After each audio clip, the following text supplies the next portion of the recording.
en el cual podemos estar. Mi Dios, nuestra naturaleza nos lleva a adorarte, a glorificarte, a bendecirte, a estar en este lugar, porque has hecho una obra maravillosa en cada uno de nosotros, obra la cual no podemos negar. Mi Dios, tú conoces nuestras vidas, y con esa fe nos acercamos a ti, mi Dios, para poner nuestra vida en tus manos, para esperar en ti, Señor, porque ¿quién más conoce por lo que estamos pasando si no solamente tú, Dios de los cielos? En tus manos ponemos nuestras vidas. Tú conoces nuestras tristezas, el desaliento por el que pasamos muchas veces. Mi Dios, tú conoces nuestros anhelos, nuestros deseos, nuestros sueños. Todo lo ponemos en tus manos y en ti queremos esperar. Gracias te damos, Señor, y creemos, mi Dios, que saldremos de este lugar bendecidos. Saldremos de este lugar prosperados, mi Dios, en victoria, porque en el Dios que creemos se va a manifestar en nuestras vidas. Mi Dios, en el nombre de Jesús, tu pueblo, tu iglesia clama, te clama, mi Dios, y te pide esa intervención divina sobre nuestras vidas. En el nombre de Jesús te lo pedimos, mi Dios, nos ponemos en tus manos, en ti esperamos. Gracias te damos, Señor, en el nombre maravilloso de Jesús. Amén. Denle un aplauso al Señor nuevamente ahí donde está. Y tome su asiento, hermanos. Tome su asiento ahí. Sean todos bienvenidos a la casa del Señor. La última vez que estuvimos hablando sobre el libro de los Hechos. Estamos predicando, todos los sábados se va a estar hablando sobre el libro de los Hechos. Y la última vez que yo estuve con ustedes les hablé sobre la venida del Espíritu Santo, sobre la vida de los primeros creyentes. Y para aquellos que recuerdan, les dije que el Espíritu Santo, la obra del Espíritu Santo, no es caer al piso, revolcarse. Dijimos que la obra del Espíritu Santo no es comenzar a dar vueltas sin sentido o comenzarse a reír sin conocimiento. Eso no es la obra del Espíritu Santo. Eso no tiene nada que ver con el Espíritu Santo según la Biblia. Según la Biblia, la manifestación del Espíritu Santo es ser engendrado en una nueva criatura. Según la Biblia, la obra del Espíritu Santo es testificar de Cristo a otras personas. Según la Biblia, la obra del Espíritu Santo es que nosotros nos guiemos por la verdad de la palabra de Dios. Esa es la obra del Espíritu Santo. Y en esta noche seguiremos hablando sobre una palabra que está relacionada al Espíritu Santo y es convicción. Y es que si usted ha leído la Biblia en el libro de los Hechos, si ha prestado atención, algo sucedió con los primeros cristianos del primer siglo. Algo pasó con la primera iglesia. Ellos demostraron una conducta y un comportamiento diferente, distinto. Algo que marcó, trascendió en ese siglo. Los primeros cristianos, los primeros creyentes, habían reaccionado de tal manera que estaban dispuestos a arriesgar sus propias vidas por el Evangelio. Estaban dispuestos a entregar sus bienes y propiedades por el Evangelio. Los cristianos del primer siglo eran personas que estaban convencidos del camino que habían escogido. Y parece que nada ni nadie los hacía retroceder. Parece que nada ni nadie los hacía cambiar de mentalidad. Convicción es algo que viene del Espíritu Santo. Es la realidad de la que quiero predicar en esta noche, que viene del Espíritu Santo. Una persona, escuche bien, una persona que está llena del Espíritu Santo está convencido del camino que ha escogido. ¿Cuántos de los que estamos acá estamos convencidos del camino que hemos escogido? Hay un grupo. Quiero que nos adentremos en la palabra. Me gustaría que todos leyéramos algo que pasó en el libro de los Hechos, en el capítulo 4. Ahí muestra ese comportamiento y esa actitud, ese cambio y esa transformación que hubo en los primeros cristianos del primer siglo. Abra su Biblia, Hechos capítulo 4, versículo del 1 hasta el 21. ¿Todos lo tienen? Dice así: hablando ellos al pueblo, vinieron sobre ellos los sacerdotes con el jefe de la guardia del templo y los saduceos, resentidos que enseñasen al pueblo y anunciasen en Jesús la resurrección entre los muertos. Y les echaron mano y los pusieron en la cárcel hasta el día siguiente, porque era ya tarde. Pero muchos de los que habían oído la palabra creyeron, y el número de los varones era como 5,000. Versículo 5.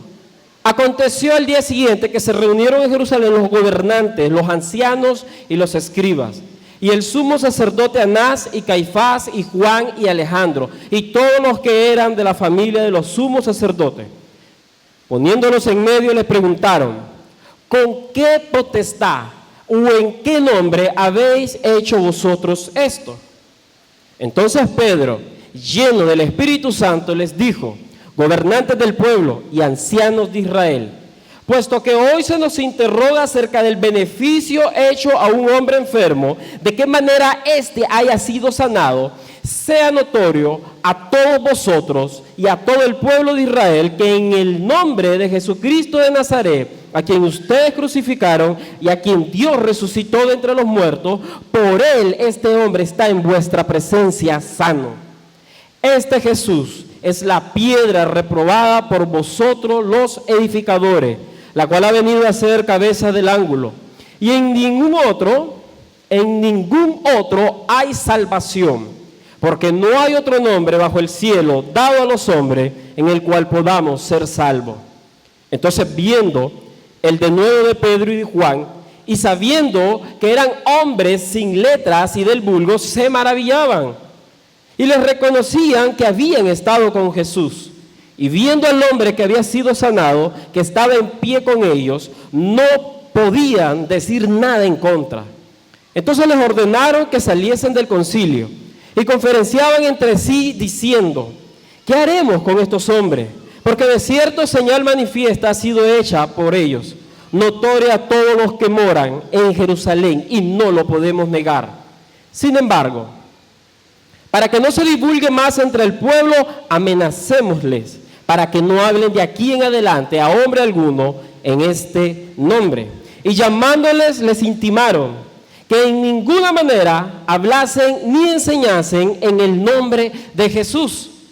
Mas Pedro y Juan respondieron diciéndole: juzgad si es justo delante de Dios obedecer a ustedes antes que a Dios, porque no podemos dejar de decir lo que hemos visto y oído.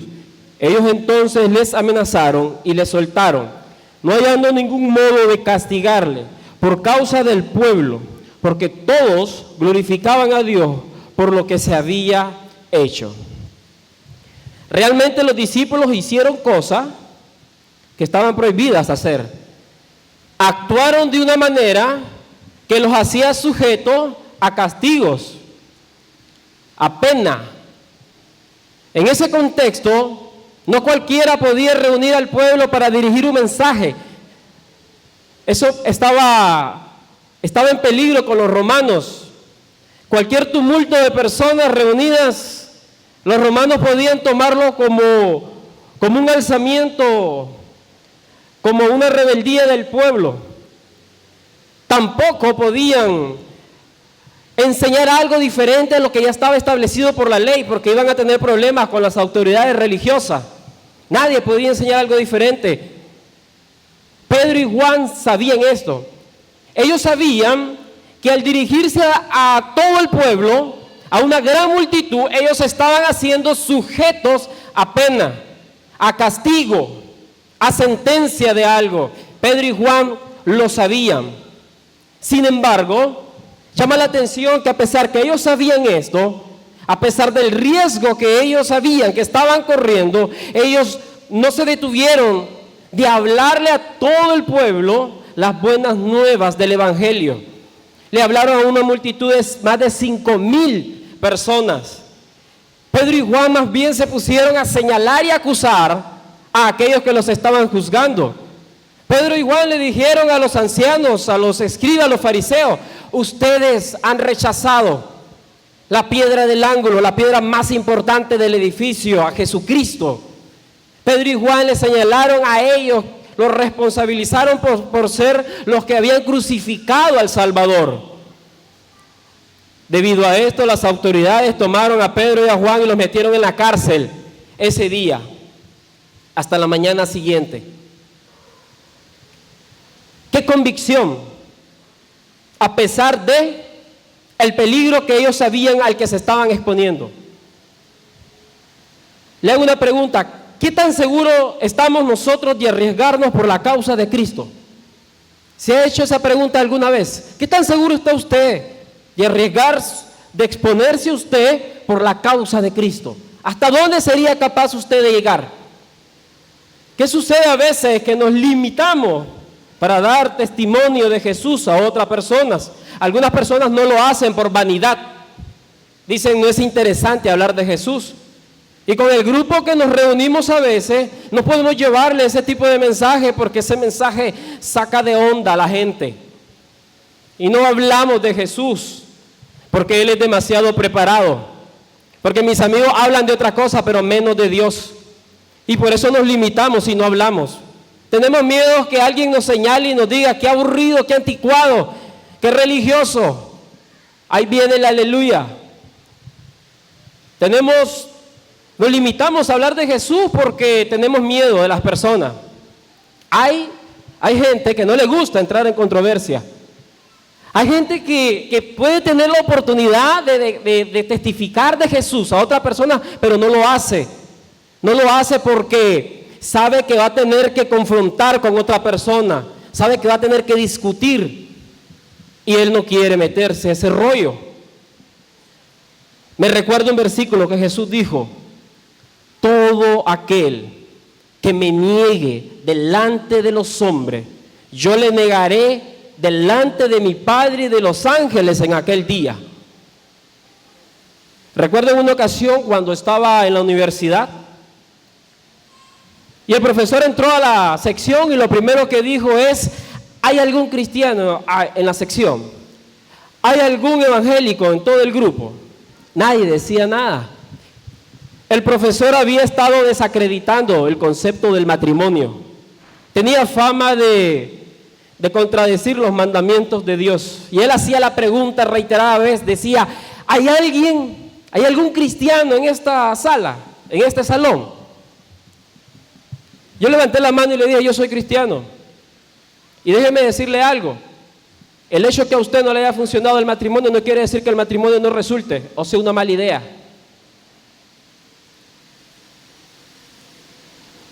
Los demás seguramente dijeron: contradecir al profesor es una nota aplazada segura para todo este año. El versículo 8 nos dice de dónde venía esa seguridad de los discípulos para testificar de Cristo a pesar del peligro. Que Pedro, lleno del Espíritu Santo de Dios, declaró, testificó de Jesús. Esa convicción que ellos tenían llegó al punto que las autoridades dijeron: realmente estos dos hombres caminaron con Jesús. Su manera de hablar es igual a la de Jesús. Aunque sean hombres sin estudios, sin preparación, hablan igual como hablaba Jesús. Recuerdo en Hechos capítulo 1, versículo 8, esa promesa maravillosa que Jesús nos dio. Vea, Hechos 1, 8 dice: pero recibiréis poder cuando haya venido sobre vosotros el Espíritu Santo, y me seréis testigos en Jerusalén, en toda Judea, en Samaria y hasta lo último de la tierra. Y esa palabrita que me gusta indagar, cuando Jesús dijo: recibiréis poder cuando haya venido sobre vosotros el Espíritu Santo, yo la busqué en el original griego. Esa palabra poder se pronuncia dunamis en griego y significa la capacidad física o moral de decir o hacer algo. Jesús estaba diciendo, cuando el Espíritu Santo venga sobre sus vidas, van a tener ustedes la capacidad física o moral para hacer y para decir las verdades del Evangelio. Esa es la manifestación, el poder que Dios le estaba diciendo a su iglesia que iba a experimentar. Y de ahí vemos de dónde venía la convicción de los discípulos. Su convicción para testificar por encima del peligro. También el Espíritu Santo les dio convicción a pesar del sufrimiento.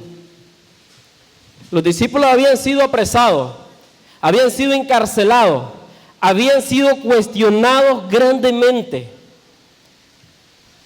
Los psicólogos dicen que está comprobado que una persona es capaz de cambiar su posición, su pensamiento, cuando comienza a experimentar algún sufrimiento o algún dolor. Rápidamente alguien abandona el camino que lleva, la labor que hace, cuando lo ve difícil o lo ve peligroso. Cualquiera reflexiona y dice, ¿por qué estoy haciendo esto? ¿Vale la pena lo que estoy haciendo? Sorprende ver la convicción que el Espíritu de Dios le dio a los discípulos. Ellos pasaron, dice, los encarcelaron por la tarde. Seguramente tal vez no cenaron, seguramente no desayunaron. Posiblemente alguien en las cárceles los estuvo persuadiendo, las acechanzas del enemigo. Vean ustedes, retráctense. ¿Qué es eso que están predicando contrario a nuestras leyes? ¿Qué es eso que andan promulgando en el pueblo? Ustedes no saben a lo que se están metiendo. En la mañana los van a juzgar. Los principales gobernantes del pueblo los van a juzgar. Pueden estar presos hasta por años. ¿Qué es lo que están haciendo? Dejen de seguir ese camino. ¿Y cuál fue la respuesta de Pedro en el versículo 19 y 20?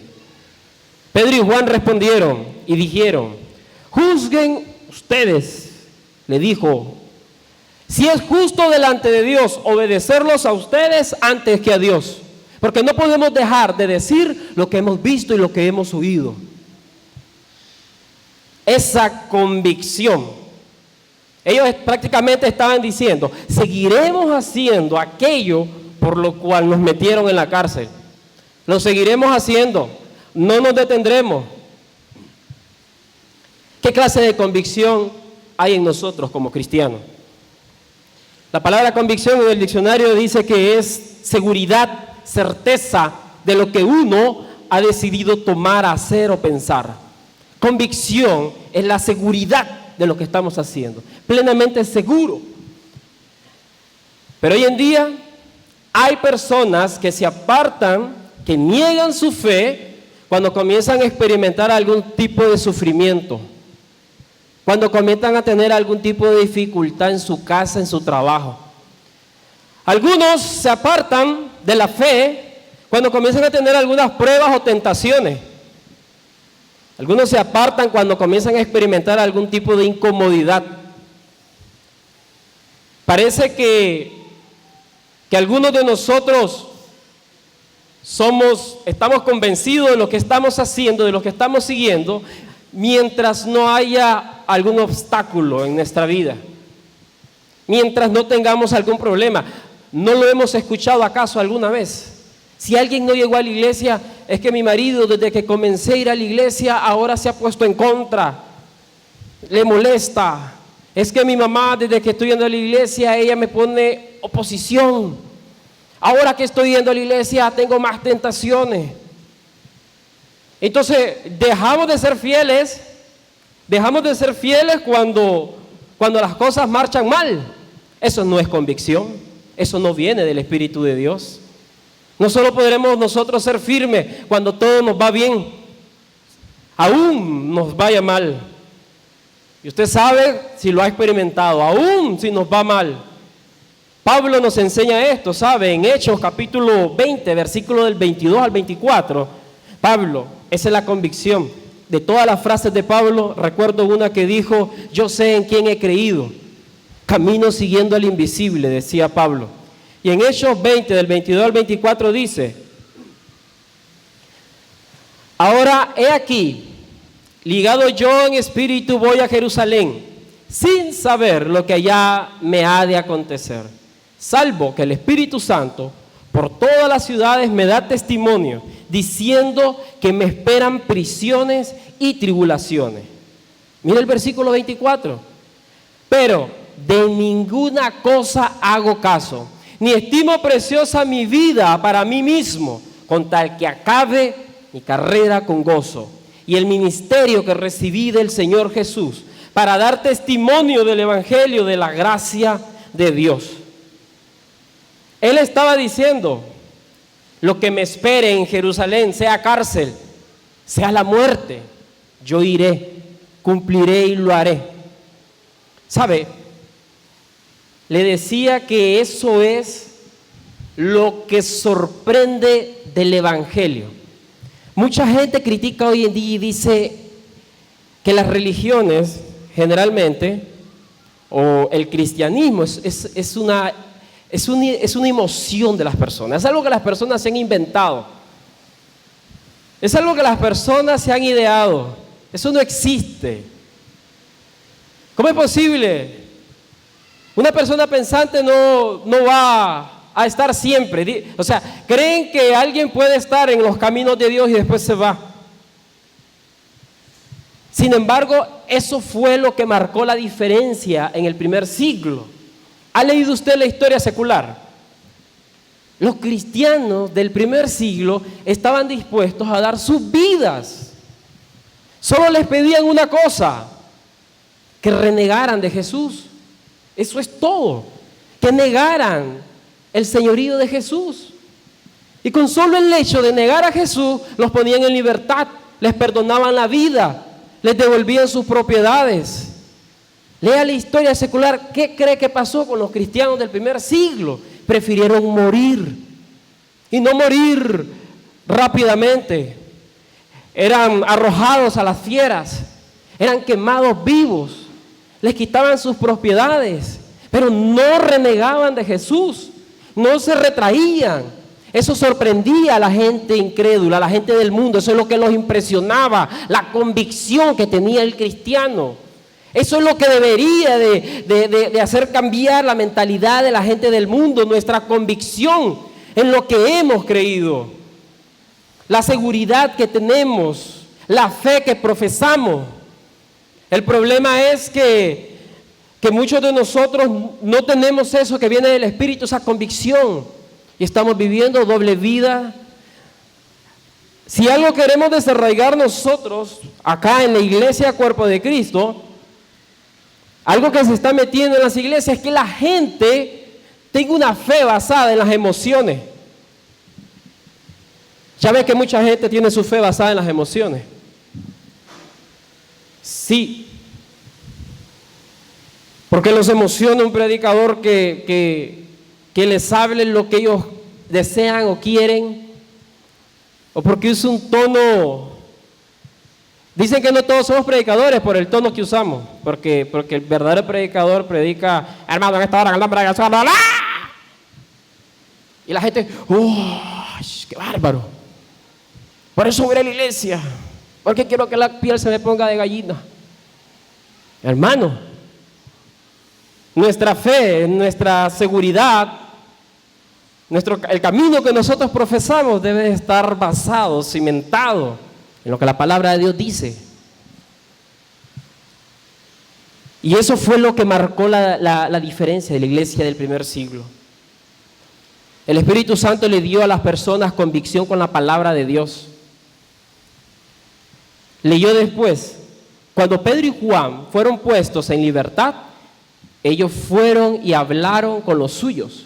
Hablaron con las personas, sus familiares, y le dijeron: nos apresaron, estuvimos en la cárcel, nos amenazaron, nos dijeron que no habláramos más en el nombre de Jesús.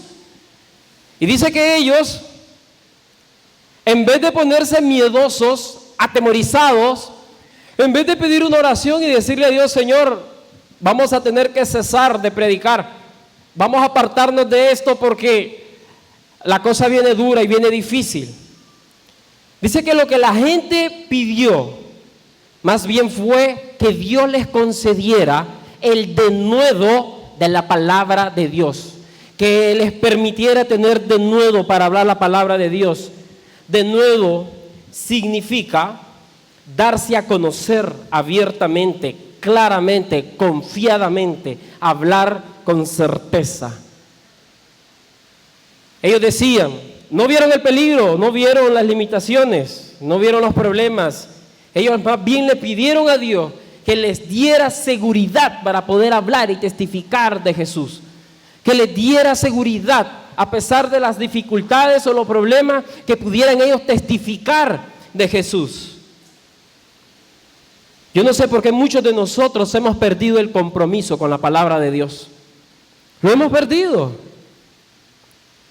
No le hablamos nosotros de Jesús a nadie más. No hablamos en nuestro trabajo.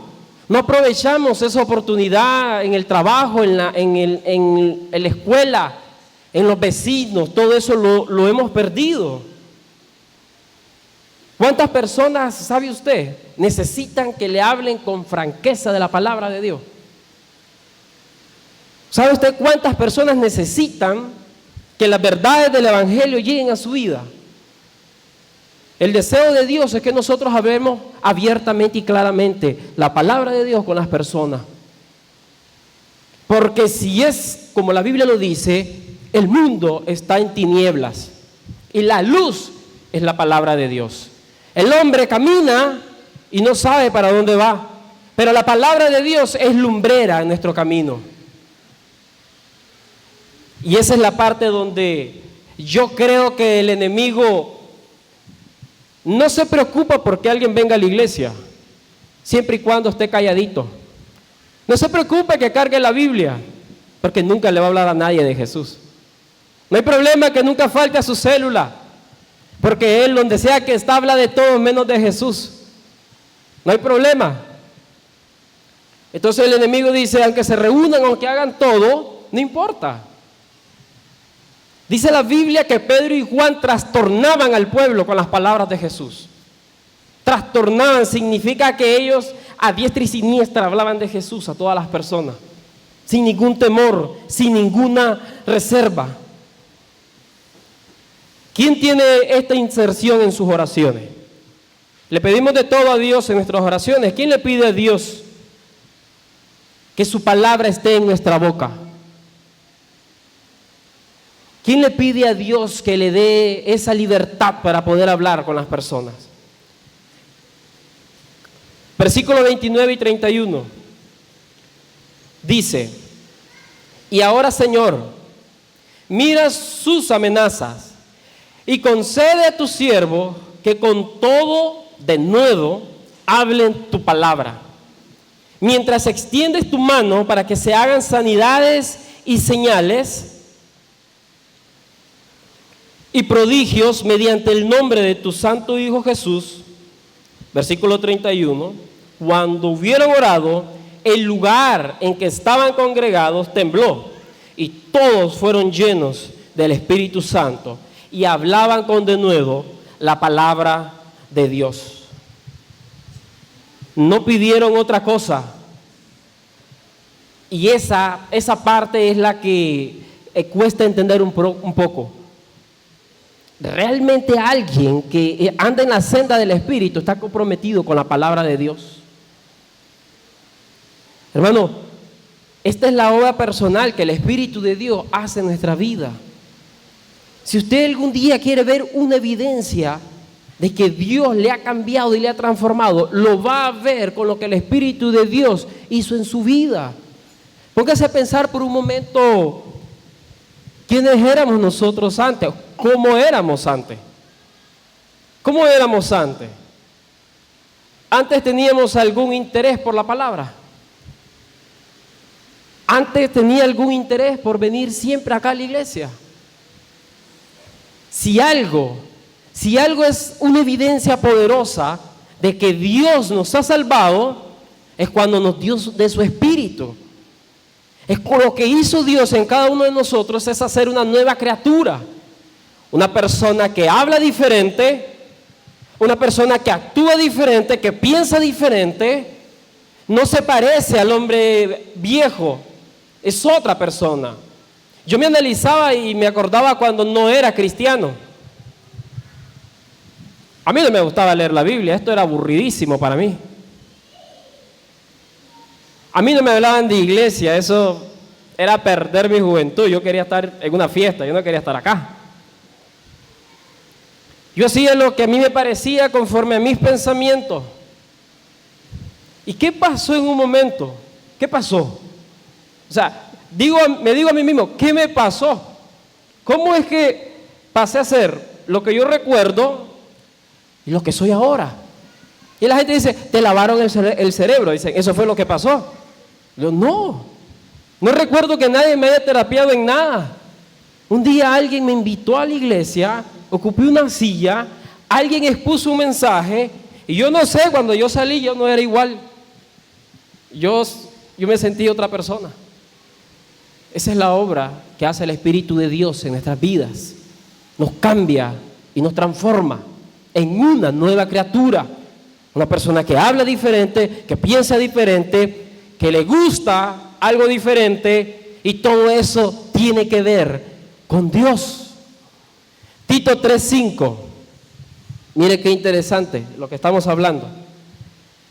Tito 3:5 dice, nos salvó, no por obras de justicia que nosotros hubiéramos hecho, sino por su misericordia, por el lavamiento de la regeneración y por la renovación en el Espíritu Santo. Fuimos regenerados, fuimos renovados en una nueva criatura. Esa es la obra que Dios hizo en cada uno de nosotros. Para finalizar, vayan subiendo mis hermanos músicos, muchos de nosotros no estamos siguiendo ese camino, esa nueva criatura, esa nueva naturaleza.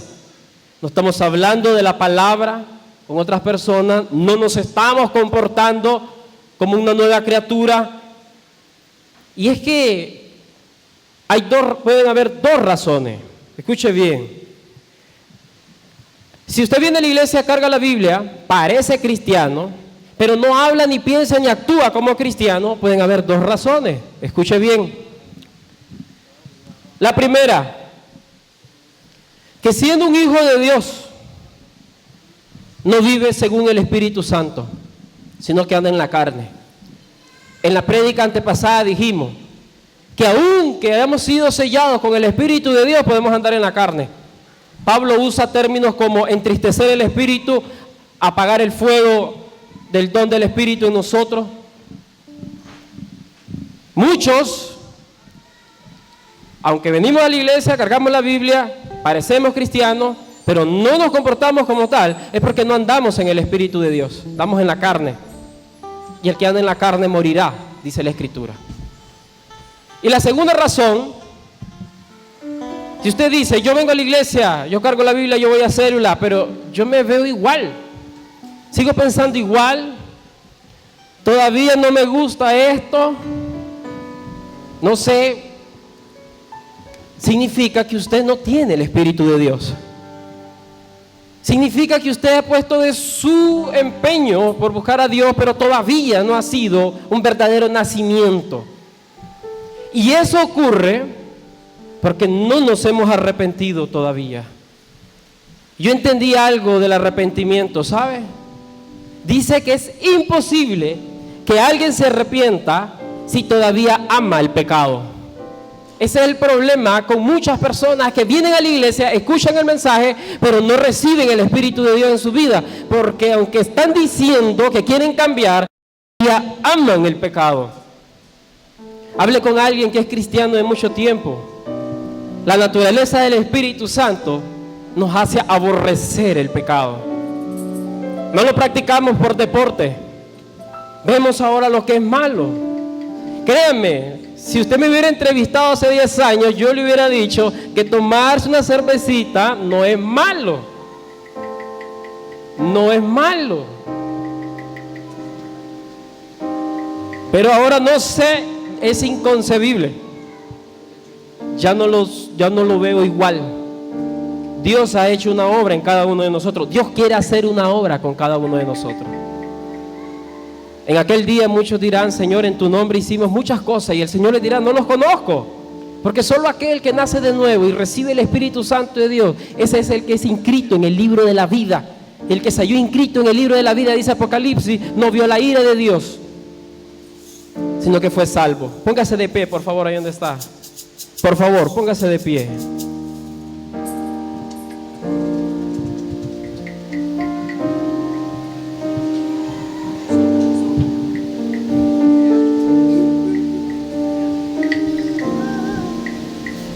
Quiero orar por aquellos que tienen dudas en su vida. No saben el camino que están llevando. Quiero orar por aquellos que parecen cristianos pero no lo son, porque todavía siguen abrazando el pecado. Quiero orar por aquellos que en esta noche quieren arrepentirse, quieren darle la espalda al pecado. Qué hermoso es vivir con convicción, ¿sabe? Cuando viene a la iglesia y sabe que no viene porque alguien se lo pidió, se lo exigió, sino viene porque le gusta estar acá. ¿A cuánto les gusta estar acá? Me gusta estar acá. Quiero estar acá. Aunque tenga problemas y dificultades, siempre voy a seguir a Cristo. Aunque no me vaya bien mi fe, siempre la voy a mantener firme, siempre, no sé, lo que tenga que pasar en mi vida, siempre seguiré. Algo cambió en mí. Algo cambió en mí que yo ya no puedo volver atrás. Dios ha hecho una obra maravillosa en nosotros. Dios la puede hacer contigo también. Tan solo cierra tus ojos y reconoce el camino que has llevado. Dile: Señor, te necesito, cámbiame.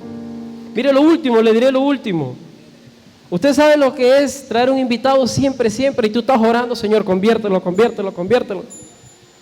Porque sabes que el día que el Señor lo llegue a tocar, el día que el Señor trate con esa persona, jamás se va a ir, porque Dios lo pasó de muerte a vida.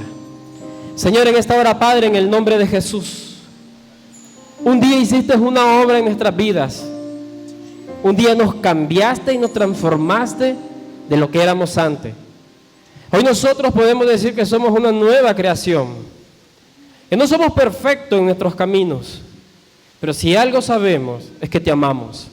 Si algo sabemos, mi Dios, es que en tus caminos queremos andar, de tu palabra queremos predicar. Mi Dios, a pesar de los problemas y las dificultades, siempre queremos seguir adelante, no queremos retroceder. Ahora, mi Dios, en el nombre de Jesús, pon tu palabra en nuestra boca, mi Dios, para que con seguridad, mi Dios, podamos compartirla con todas las personas que conocemos, mi Dios. Padre, para que ningún temor, peligro, mi Dios, acechanza, nos haga retroceder, sino que estemos seguros, mi Dios, del camino que hemos tomado. Padre, oro por aquellos, Señor, que en esta noche están abriendo su corazón y dicen: realmente todavía yo no me he convertido, todavía mi vida sigue siendo de la vida que ama al pecado, sigue el pecado, es preso del pecado. En el nombre de Jesús, te entrego lo que soy. Cambia mi vida, mi Dios. Herédame tu vida, Padre, tu espíritu para vivir diferente. Bendice a tu iglesia, Señor, para que el Espíritu Santo de Dios se manifieste en nuestras vidas de tal manera que podamos cambiar y que la gente que nos ve diga: realmente es un cristiano, realmente es un hijo de Dios, se ve seguro del camino que ha tomado. Mi Dios, bendice a tu iglesia, a todos los que hemos escuchado este mensaje. En el nombre maravilloso de Jesús te lo pedimos y te agradecemos. Amén.